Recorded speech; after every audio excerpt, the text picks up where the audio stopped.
लंका का राजा रावण, जो इतना शक्तिशाली और मायावी था, फिर भी एक साधारण लक्ष्मण रेखा को क्यों नहीं पार कर सका?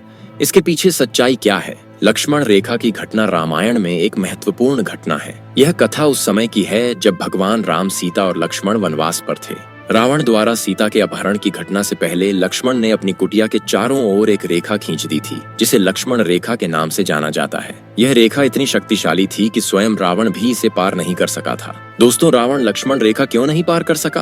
प्रश्न यह उठता है कि रावण, जो इतना शक्तिशाली और मायावी था, वह एक सरल रेखा को क्यों नहीं लांघ सका? इसके पीछे कई कारण बताए गए हैं। लक्ष्मण भगवान राम के बहुत बड़े भक्त थे और उन्होंने अपना जीवन ब्रह्मचर्य का पालन करते हुए बिताया। उस श्लोक में उनकी तपस्या और ब्रह्मचर्य की शक्ति समाई हुई थी, जिसके कारण वह अभेद्य हो गया। कुछ मान्यताओं के अनुसार लक्ष्मण ने न केवल अपने बाण से यह रेखा खींची थी, बल्कि उन्होंने मंत्रों का भी प्रयोग किया था, जिससे इस रेखा में दैवीय शक्ति का संचार हो गया था। यह दिव्य शक्ति ही रावण के लिए बाधा बन गई। दोस्तों, रावण को अपनी शक्ति और ज्ञान पर बहुत गर्व था। उसका यह अहंकार उसकी कमजोरी बन गया। शायद उसने लक्ष्मण रेखा पर ध्यान नहीं दिया, उसे एक सामान्य बात समझकर, या उसने सोचा कि वह अपनी शक्ति से इसे आसानी से पार कर सकता है। सीता की सतीत्वता भी इस रेखा की शक्ति का एक कारण थी।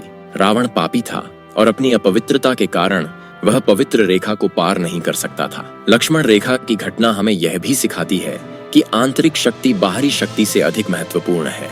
लक्ष्मण की तपस्या, ब्रह्मचर्य और भक्ति रावण की शारीरिक शक्ति और जादुई शक्तियों से कहीं अधिक शक्तिशाली थी। आज भी यह कहानी हमें धर्म, नैतिकता और मर्यादा का पालन करने की प्रेरणा देती है।